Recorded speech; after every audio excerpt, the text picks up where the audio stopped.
think about, Alice's Trip Through Wonderland. If you're in the Feywild, it's like the flowers and the plants and everything, and almost like they glow ultra violently. Like it's almost like it's coming from everywhere all the time. I know I have a set of magic items that are Fey in one of my games. They could have like a long rest in like a minute. Like they're like time bending, but it also keeps like changing things, like in the environment. Like it changes the names of rivers. Uh, it sort of makes things disappear. It's sort of causing these anomalies. Hey Stan, over in mobile chat, what's the difference between regular and saying what's the difference between regular and Fey magic? Uh, so that question, the answer is going to almost entirely depend on who you're talking to and how they want their world to function.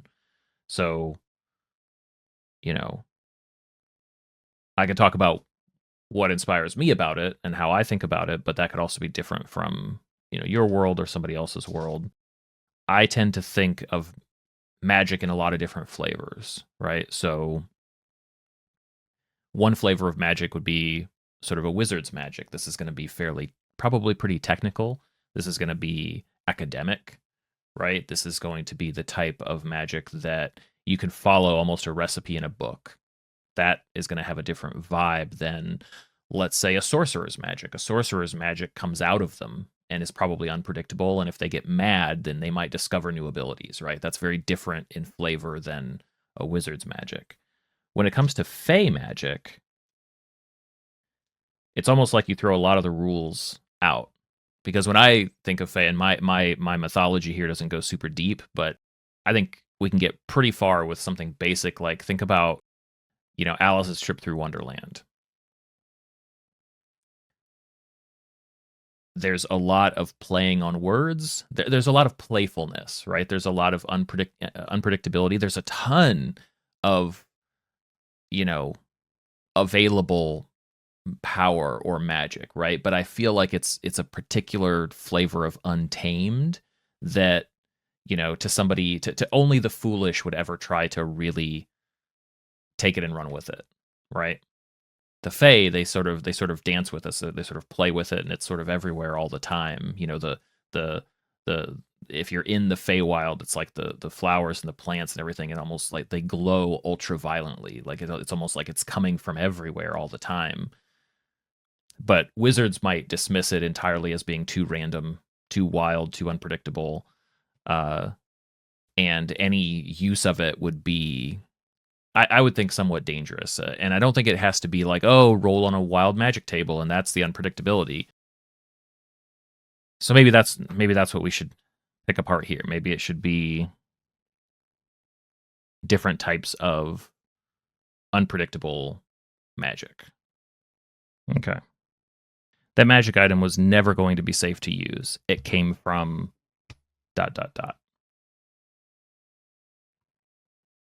So, for instance, that Fey shop or that Fey shopkeep would certainly be one. I feel like the devils, the devils and demons, that could be another angle too.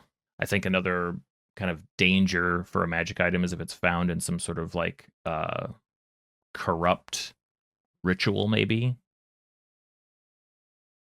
I feel like one of the ways, so I'm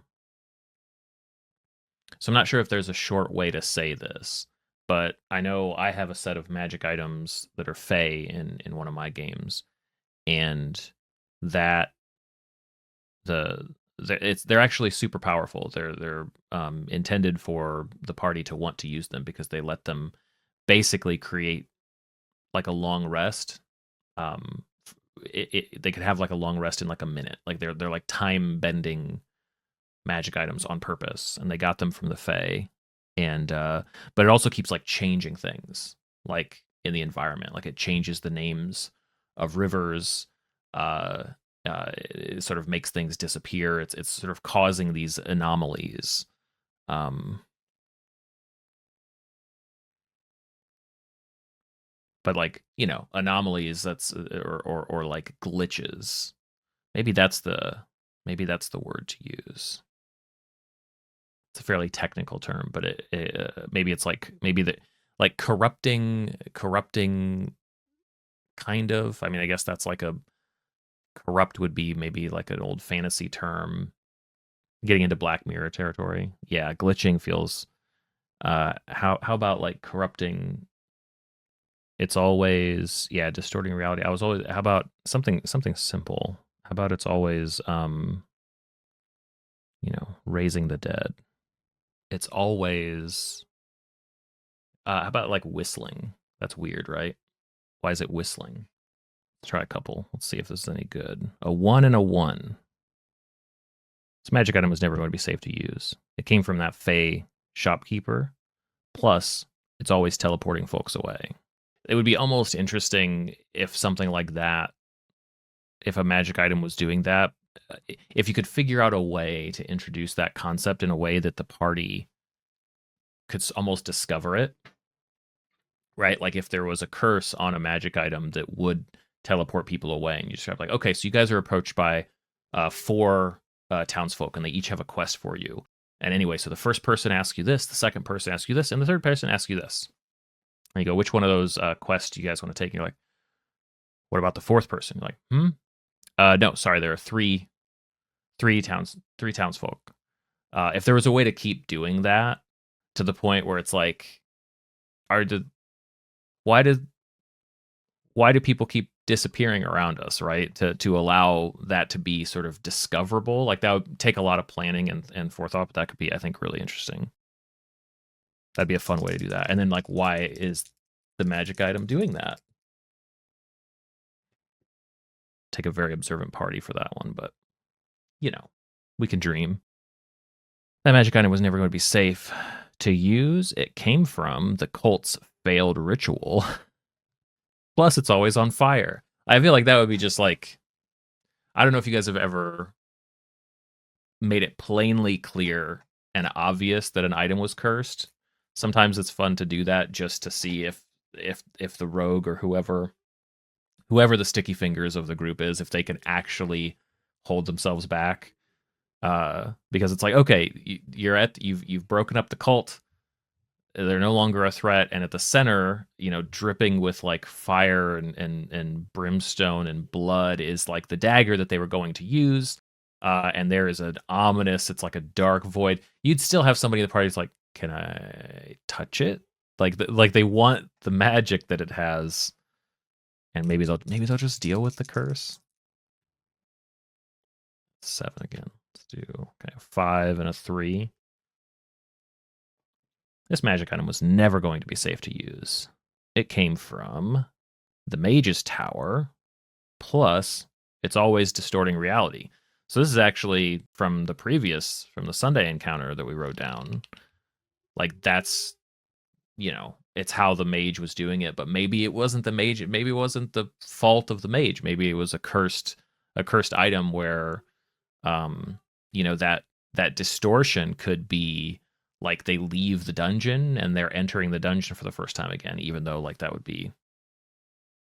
probably be a pretty brutal way to learn that your item was cursed, to have to do a dungeon again. That probably wouldn't be fun, but let's see. The cult's failed ritual and it's whistling, royal contraband, and it's was like the idea of what's today, Monday? I kind of like the idea that something was taken into the royal dungeon because it's this item that just keeps on whistling. Nobody understands it. Maybe it does some awesome stuff too, but the whistling was driving the staff crazy. All right, cool. So what was the prompt there? Sometimes tells the truth, sometimes, or something like that. See, you never know where we're going to end up with these prompts, but that's the fun part.